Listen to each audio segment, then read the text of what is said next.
Thank you for coming to this session where we'll be talking about the importance of phasing out failing schools.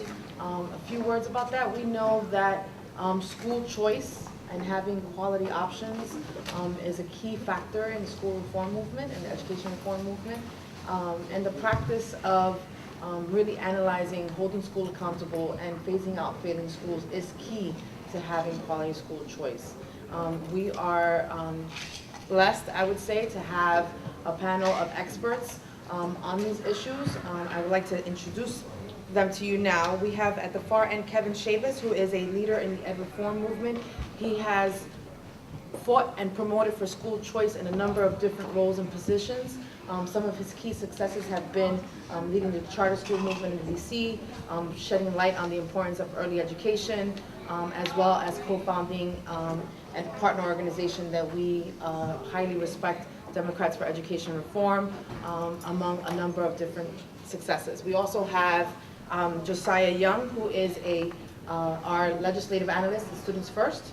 He is a law expert, has a JD, is a member of New York State Bar Association, and also has some experience teaching in the DC area.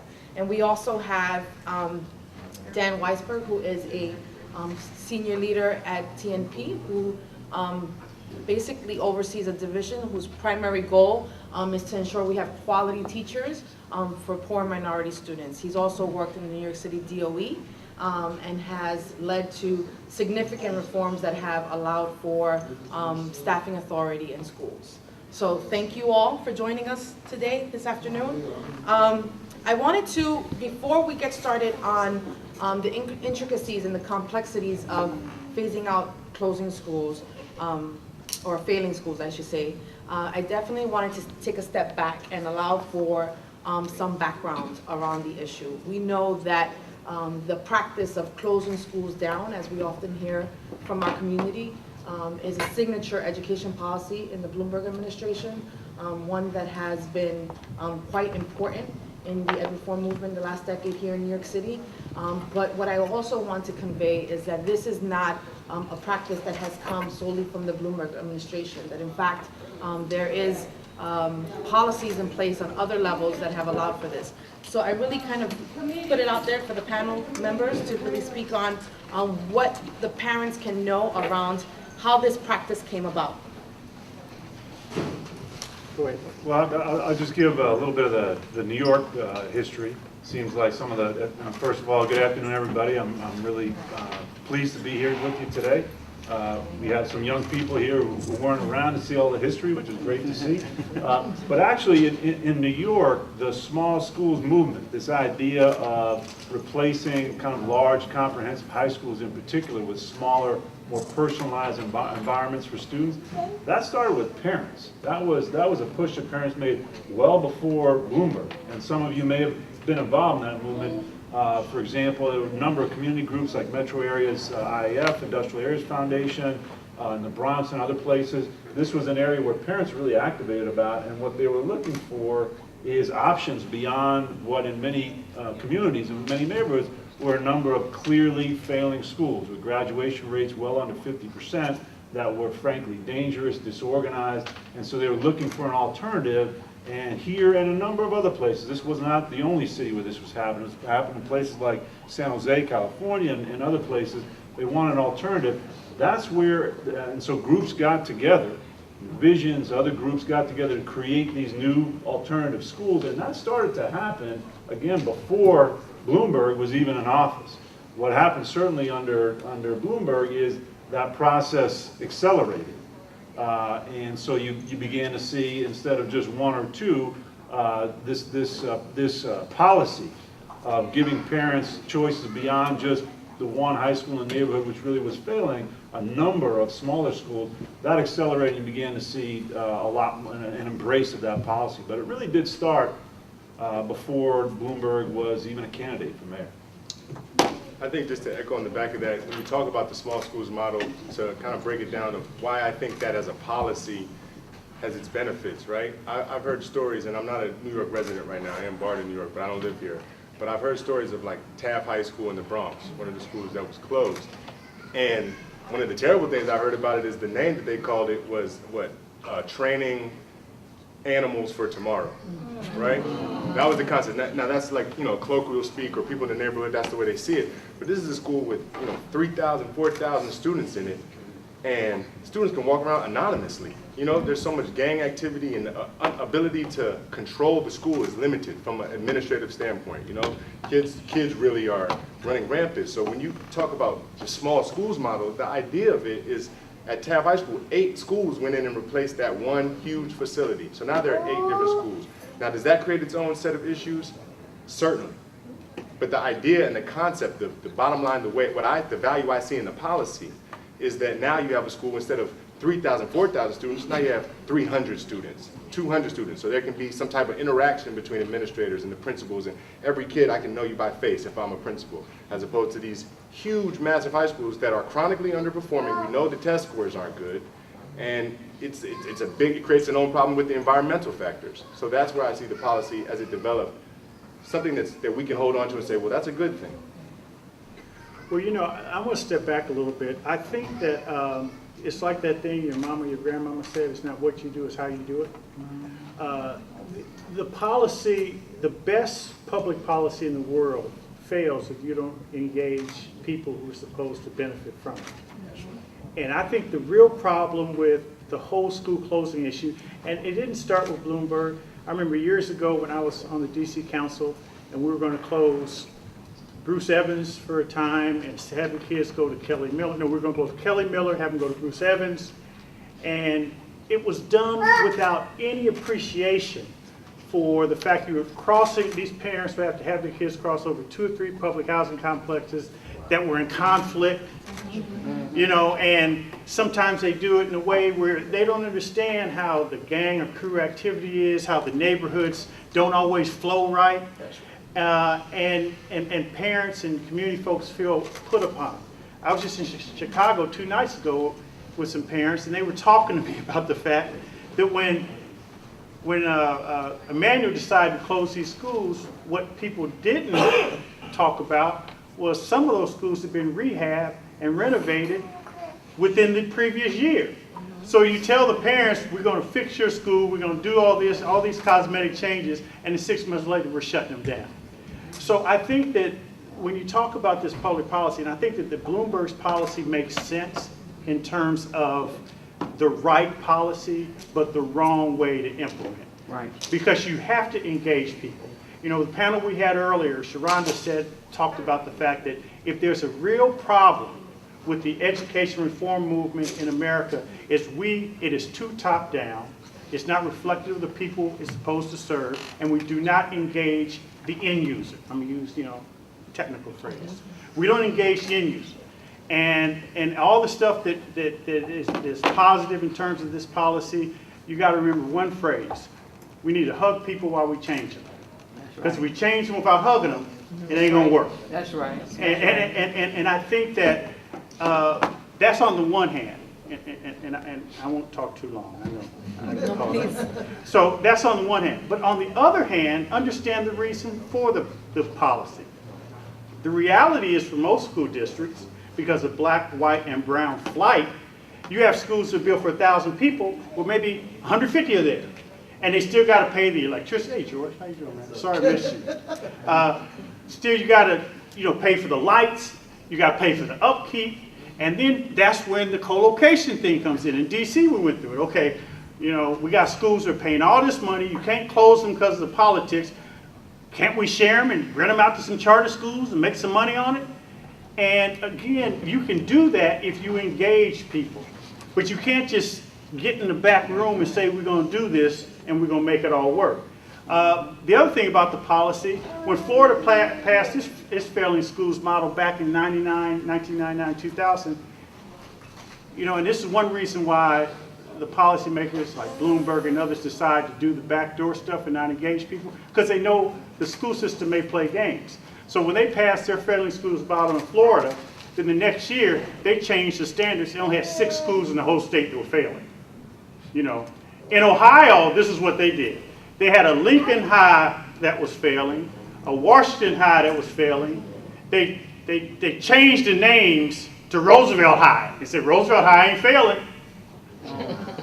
Okay, so part of it is, I think that if we're gonna realistically implement these policies that make sense, then I think you have to engage the community in the very beginning. You have to get community leaders together, talk them through it, lay out the realities, give them some input.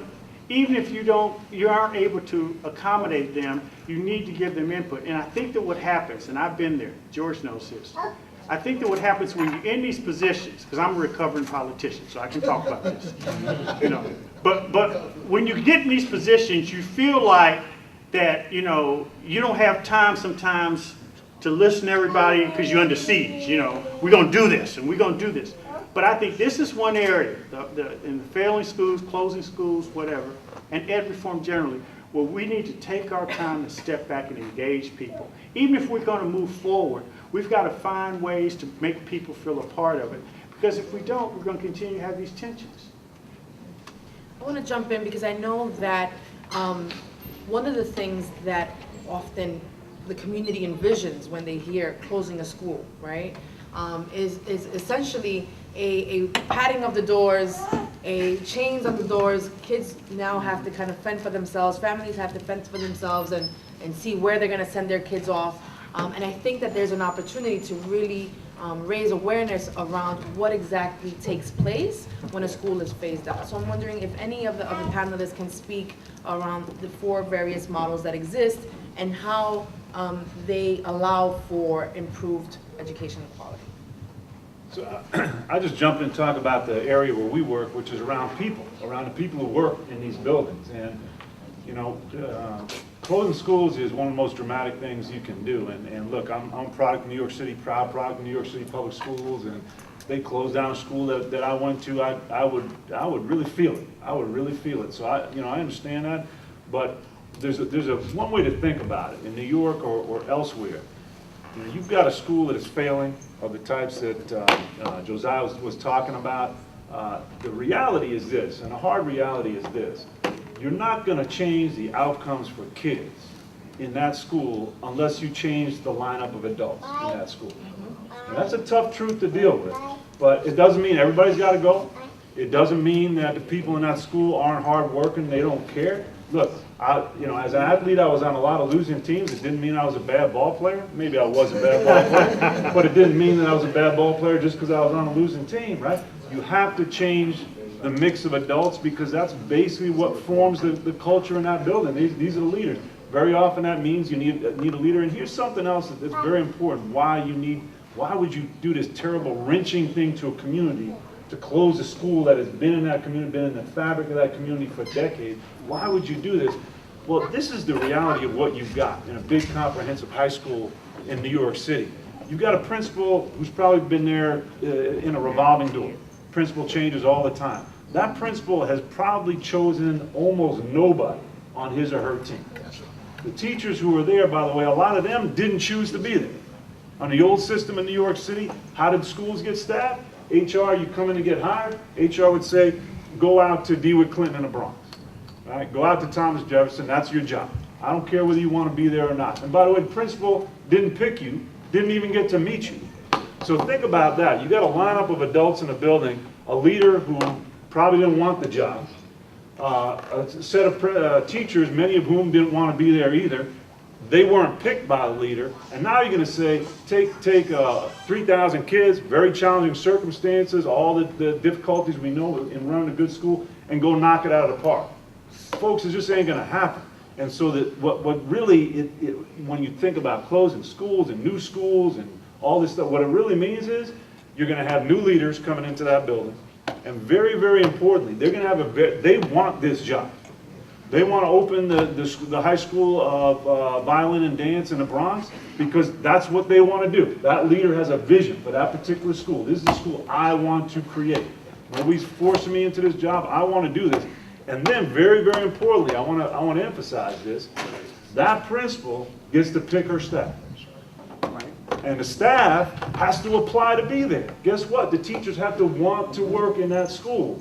And they get interviewed just like in the real world with all of us. They get interviewed for that job. And if they're able to convince the principal that they're a good fit for that population of students, working for that leader, they get picked. So guess what? Instead of the old situation, you have a group of adults in that building, all of whom want to be there.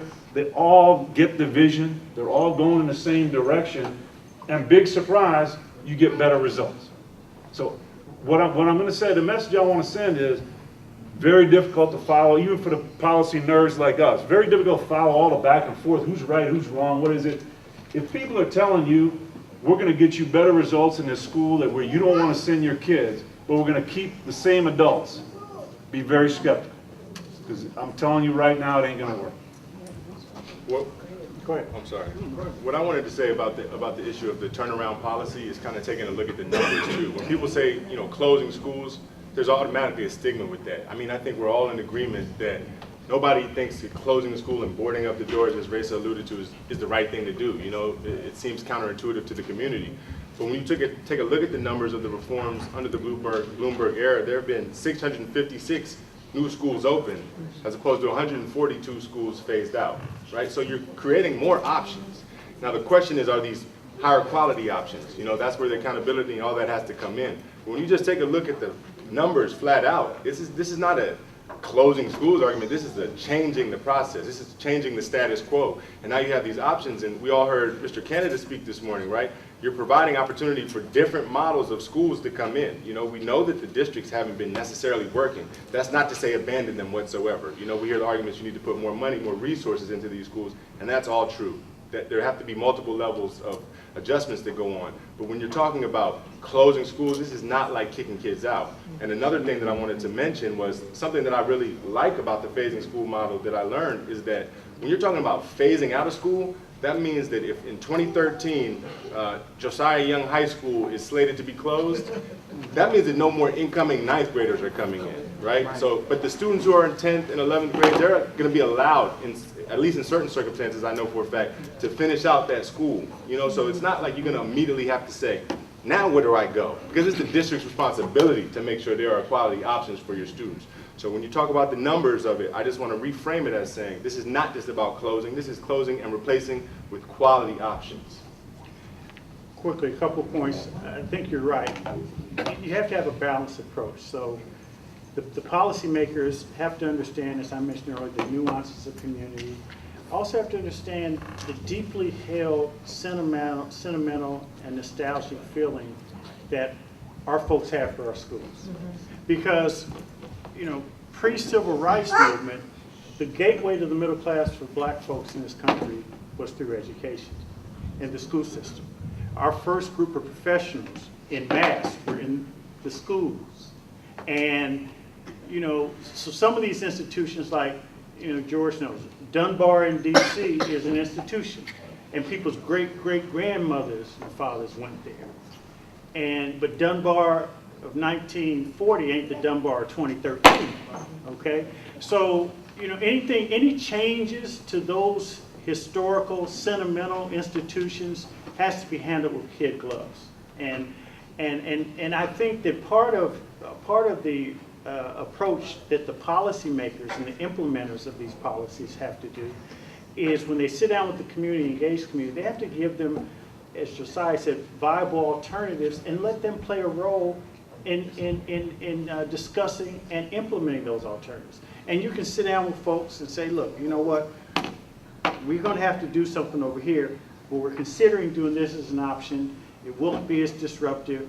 And when I say options, see, I'm of the type, we put all options on the table. And that's pretty controversial. So I say public schools, private schools, home schools, virtual schools, magnet schools, special schools, by any means necessary. We put them all on the table, and we say, you know, during this period of time, to make sure that Johnny and Jane are still learning, we're going to give you these options, and we're going to make it less intrusive on you. You ain't going to have to take 2 or 3 bus transfers across town to get your kid to a school. And I think that balanced approach is something that we've got to have and take every single time. In Chicago, they're dealing with it now. People, a lot of folks hate Rahm Emanuel just because of school closings, even though they think he was right in holding out against the teachers union. You know, I mean, it's really a schizophrenic thing because you see stuff that makes sense, but then you say, I don't like the way they're doing it, you know. And so I'm not going to keep hammering that point, but I think it's a point that policymakers have to continue to respect. Are there, piggybacking on where the discussion has led, are there models that exist, what models exist, that point to this practice, A, being effective, and B, being sensitive to the community needs and the community emotions involved? I know in New York City this has been, relatively speaking, recent, right? We know that there is some promising outcomes. We don't know fully what long-term outcomes will be, but what are other models, what are other cities that have taken this course and have done it the right way? Well, it's hard for me to say that there's any one city that's done it right. I think that what has happened, most cities have stumbled into a better approach, okay? And I look at, let's look at New Orleans. Now, because the hurricane, you had, and because several school board members were indicted and had to go to jail, okay? So, that combination of things happening at the same time led to a whole renaissance, so that 80% of their schools in New Orleans are charter schools. Now, they made the mistake, and they ended up shutting some of the old schools and opening new ones. They made the mistake of sort of just barging in town. I'm the new sheriff in town. We're going to do what's right for you, blah, blah, blah, blah, blah. But since then, they pulled back. And as they now go through the process of considering renewing some of these charters or starting new charters, they're really sitting down with community leaders and trying to engage them. Now, some of them are getting yelled at every single day, but at least they're going through that process. So I think in New Orleans, while on the one hand, the original policy of change was good and the test results, they're blowing it away. The way they went about it, wasn't always community friendly. And they learned from that. So now as they go through this sort of second phase of reform, they really are getting that they have to do that. I think that in DC, where George and I are from, we've been guinea pigs for so long. There have been so many reform efforts. I think that, under Kaya Henderson's leadership, she's learned that she has to sit down with folks and walk through the process. And she goes to the churches, she meets with the pastors. I mean, she really takes the time, and on the one hand, she ain't issuing like press releases every day, but you can feel that there's more buy-in because she's engaging people. And I think those are two examples where, on the one hand, people learn from some of the approaches that didn't feel right in the past, and they've tried to engage the community going forward. I think there are some individual examples. I can't think of an entire city where this has gone terrific and they've done the kind of things Kevin's talking about, but where you have, I would just say there are examples. San Jose is one where it really is coming from the bottom up, where parents are coming in, they're initiating the process. They are going to the politicians and saying, look, we know the schools in the community are not doing a job. We want something different, we want better options. Then you tend to have, and I'm not an expert on what's going on in San Jose, but I know that there have been some schools closed down and some new schools brought in, charter and other, and the outcomes are better as a result of the pressure that's coming from the community. And that certainly, I think, is the best model. That really is the best one. I think we all as a community and as the policy experts have to be honest. The results are mixed. There's no perfect model. There's no solution. But I think when you say that, you have to recognize that the failing public school system has been around for decades. We talked earlier about the historical context of this country, but if you look at it, these reforms, these major reforms that we're up here discussing right now, are relatively new compared to a school system that's not newly failing. So when you consider that, you have to give things a process and a time to work out. And as a final aside to that, let me make an analogy, right? School is like nourishment. I was able to get a very quality education, and it's propelling me thus far. And school is like nourishment. How many parents would give their child rotten fruit or like something that was just knowingly bad for them? Anybody? I don't think anybody would really realistically give a bad piece of fruit. What you have to do is look for the other options. And if you're looking and you don't find them immediately, you got to go further and find them. You got to do what you have to do to find the right options. But the bottom line is we cannot continue to fail our students. We cannot continue to allow the fleecing of our students to go on. And when you say these turnaround policies, the idea behind them needs to be that we are stopping the process of being undermined, in this particular in these minority and low income communities. So I think that's the way I like to look at it. I have one more question for the panel, and then I'm going to open it up for all of you to ask your question. If I may hold that question just for 2 minutes. We know this has been great so far in really shedding light on the significance of really looking at schools. Are they working? Are they not effective? What options can we increase in the community to really make sure, as Josiah said, that we are providing high quality options for our students? And the reality is that the policy is very much at risk when you think about the changing political landscape and context here in New York City. Many of the mayoral candidates have made very strong positions against this practice, against many of these strategies that lead to increased school choice. And I guess my question to the panel is, what would you recommend, what would you say to parents in terms of their role to continue to ignite this movement and to continue to protect and ensure that we hold schools accountable? Go ahead, Dan. It can be disturbing. I mean, if your child is in a school like mine, public school that you're happy with, and to hear candidates talking about changing things, and maybe that puts that school at risk, whether it's a charter school or other school. But regardless of what they say, we all have the power. The parents really do have the power, because I'm going to tell you something. If you stand up for a school that you think is doing right by your kid, nothing's going to happen to that school. As a group, if we do that together, nothing's going to happen. And I'll tell you something else. If we are together and we are marching on Tweed or City Hall or wherever to say we want more schools like this one, not fewer, you're going to see more schools, regardless of who wins the race, and none of us know that. The power really is in the community, and it's a question, I think, and it's why I'm so happy to come here today and spend this time with you and see you all coming out on a beautiful Saturday, because it's almost like I'm not worried about who wins that election. I'm not worried. If we can stay together on this and do a very simple thing, make sure our voices are heard around, we want more schools like this and we want fewer schools like that. As parents, I think it won't matter. The politics in some ways really won't matter. If we don't do that, then it also doesn't matter who wins and who's the chancellor and who's the mayor and who's the deputy mayor. That won't matter either, because it's always easier to keep the status quo, right? I think you guys will back. It's always easier to keep the status quo as a politician than it is to change. You need to have that engine from the community telling you you have to change. So I think there are many ways you can do it. You can call your local representative. You can come to gatherings like this. You can go to meetings. You can march. You can sign petitions. All these things, having been worked at Tweed and DOE, these things really do matter. Sure. I definitely agree with what Dan was saying here. And I think a recurring theme that we've heard all day is you parents have to be engaged at the school. You have to go in the school building. You have to be on top of your kids. My mother was at my school so much they might have thought she was a teacher.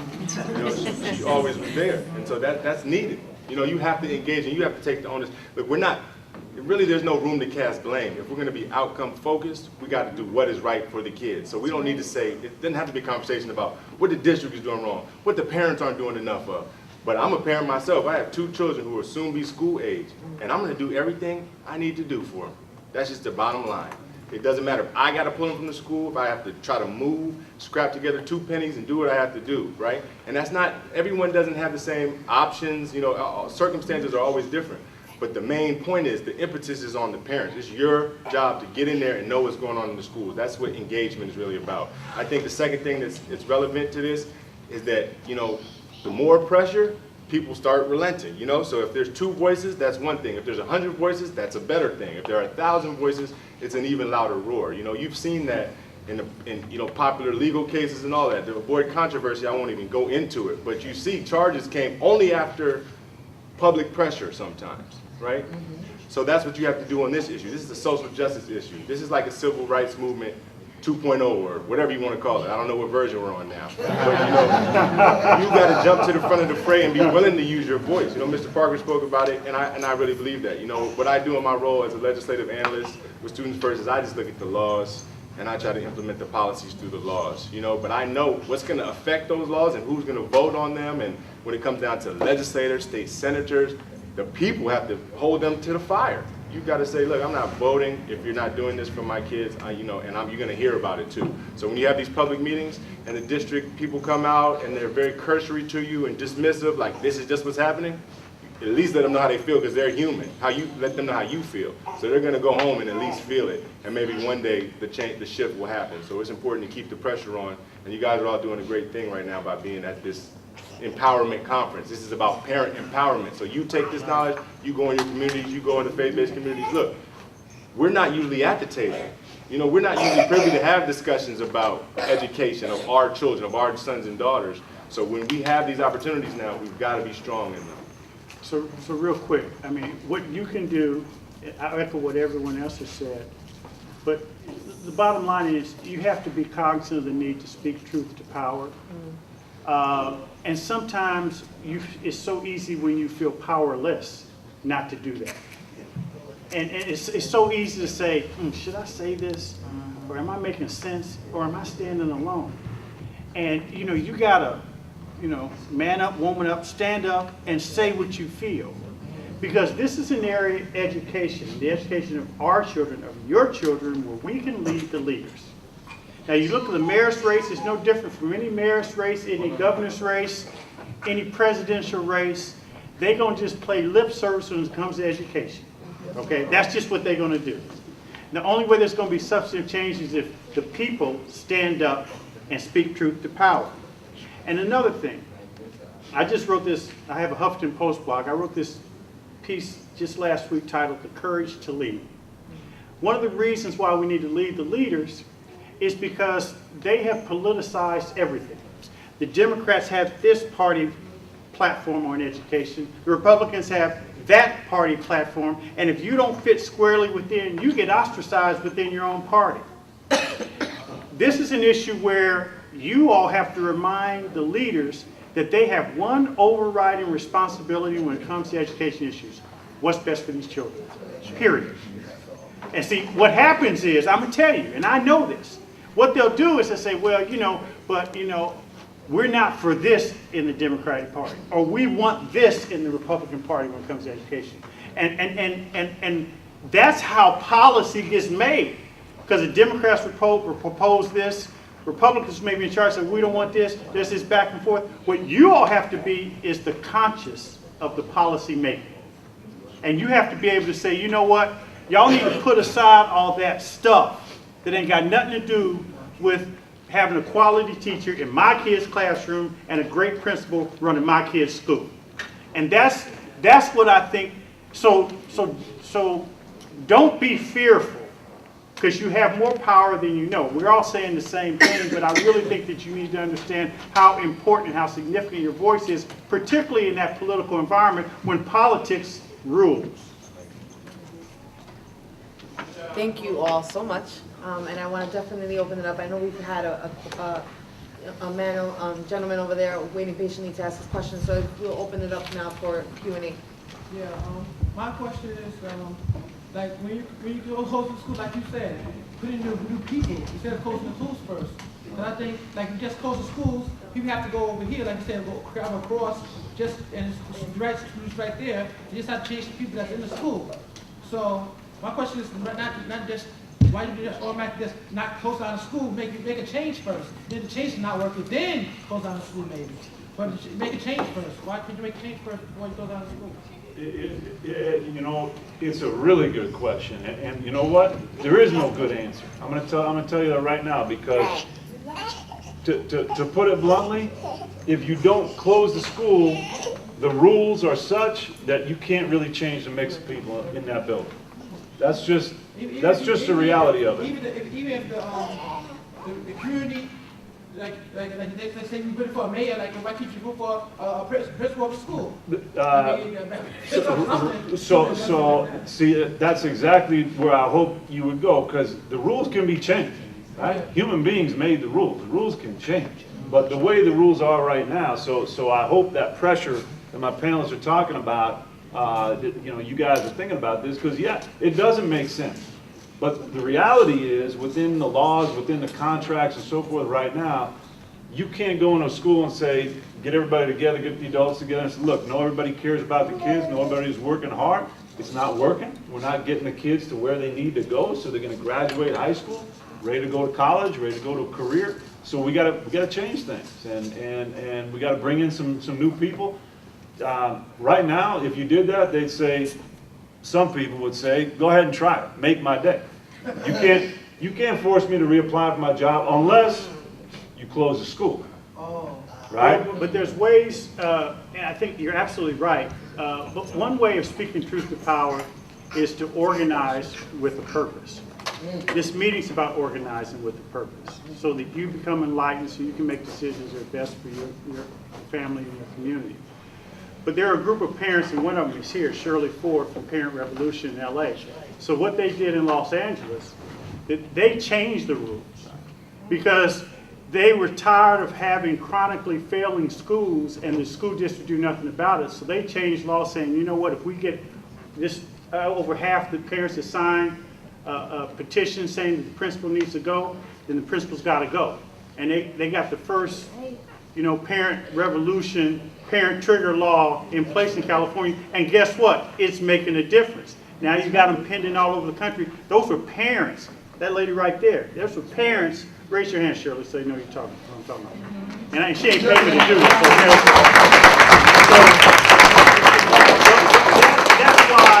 that's why you have the power to change those existing laws. And right now, Dan's absolutely right. They got a process where you can't even change things unless you close it or they close it. Well, what about having these parents put the power in the hands of the parents and say, you know what? Mr. Legislator, you work for me. I want you to support this law where if I get over half the parents in the school to sign something, y'all got to do something different. So I don't have to go through this whole process, having the school closed and, technically do this and technically do that. Let's make it technical for the people who are supposed to benefit from it. And that's what they did in LA. Person over here? Hi, I just wanted to say that I agree with you, Mr. Chavis. It's not what they do when they phase out of school, it's the how they do it. But as being involved in the parent association, I noticed there is no parents involvement. And then they want to put the blame on somebody when things happen. And this was one of the issues that I used to always talk about in the meetings is parent participation. You don't know the power that you have in coming together. Now here I am just one voice and I'm supporting the whole parent association, but then y'all coming to me for information. When y'all should be there to get the information firsthand. I was also had a few words with Mr. Young with telling them because the school that I'm part of parent association is starting their phase out in September. So, and I tried to explain to them, it was like the decision was already being made. And they got one failing grade. So I couldn't understand in the beginning, why was the school being phased out with one failing grade? It's like they wasn't given the opportunity, to get themselves together. But like I said, I've supported under Family Taking Action, which is under Student First. I've supported the turnaround. I've supported co-locations.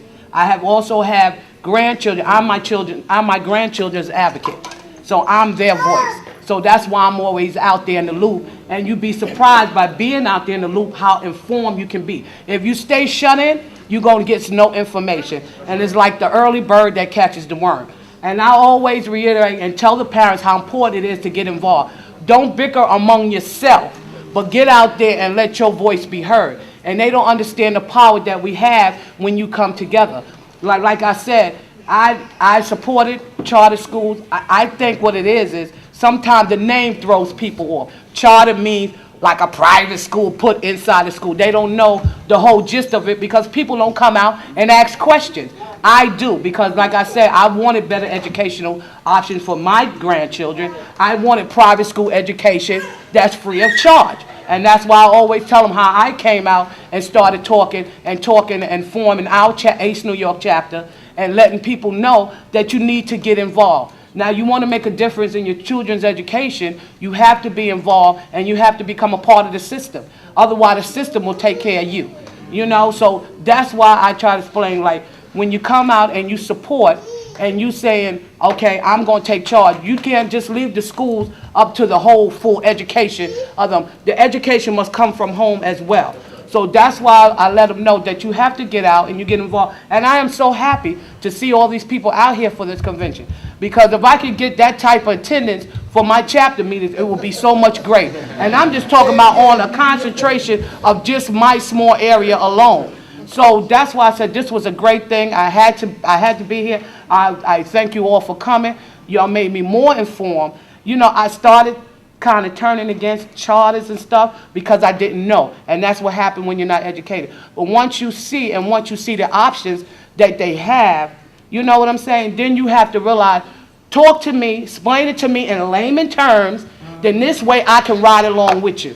If you give it to me in some legal jargon and I don't understand it, then I'm going to be against something I don't understand. Right. And that's what people got to realize. So I commend all of you. You know, I commend all of you. And like I said, I want to see this phase out. Because like I said, I never really understood that phasing coming out. I used to always say, don't phase out the school, phase out that leadership that failed that school to me. You know what I'm saying? But that's not the way it is, because now you're going against UFT, you're going against union, you're going against a whole lot of political stuff. So I understand all about that too. So that's why I say, let's co-locate, let's do something, because something got to happen. We need this education for our kids, because if we let them do whatever they want to do, then we're failing our children, and we can't allow that. So, well, we thank you for being here.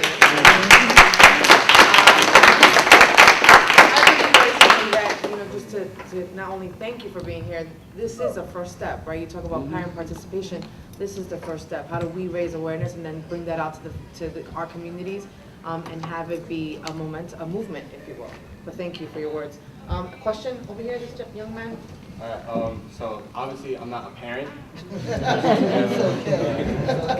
You will be. Obviously this is a convention for parents, but as a student myself, usually, you know, sometimes schools, they fail or, you know, get phased out because teachers sometimes, you know, they don't have good enough teachers.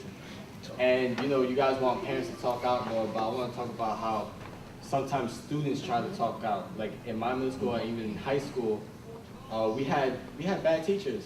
You know, every school has bad teachers, but sometimes there are kids that want, you know, form petitions and show it to the principal to take out some of the bad teachers. But all that causes is if they don't stop the petition, they'll get suspended. So why is it that students can't, you know, have a voice like a parent do?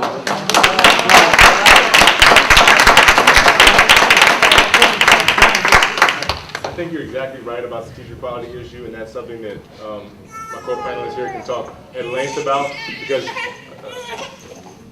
having a great teacher is shown to not only just boost test scores and graduation rates, but really change the lives of these students. You know, you're looking 15 years down the road, the success levels go up, incarceration rates go down, teen pregnancy, all of that goes down when you have a quality teacher that's involved. So to get to that point is 100% right. And to kind of tie in some of the things we've heard from all of our questions, the real issue is that we have to be prepared, you know, to look at all of these policies. Because we're talking about turnaround schools, that's one piece of a huge puzzle, right? So for example, something that I happen to work on, one of the policies we advocate for with Students First is teacher evaluations, right? As a small piece of teacher evaluations, you have student surveys. So the student voice needs to be heard right there. And your comments will go to the principal, and the principal has the hiring, firing, decision-making ability. But then you have to consider, the tenure issue, right? The unionized teachers. So it's a very complex picture. And to kind of address what the woman here was saying, you know, we have to educate ourselves and know about all of it. You know, we can say it's not fair. We can say, you know, this is too much, but your kids deserve it. So that's where it starts and ends as far as I'm concerned. So I work on these issues every single day, and I don't know. I haven't figured it all out, right? You know, it's too complex. It's so comprehensive that this is a work in progress. So when you talk about not student service, but student input, that's needed. And that's a part of what we need to have. But to kind of conclude by saying some of the things that Mr. Chavis said as well, there's a lot of politics that stop those things from happening. You know, so we have to continue to fight. We have to keep the fight up because our children are worth the fight. Could I respond quickly to you? So you're absolutely right. And in DC, George, you may not remember this, but we had, when I was head of the education committee, the superintendent at the time in the beginning was Arlene Ackerman, and the students had terrible food, and we would get complaints about, they had the same food service contractor for years. He had connections, so he kept getting it renewed. And we got complaints in the office where the food was moldy, you know. And so I took a camera crew, and we went and ate food with some of the kids, and there was mold in some of the food. So I said, okay, we had a hearing, and I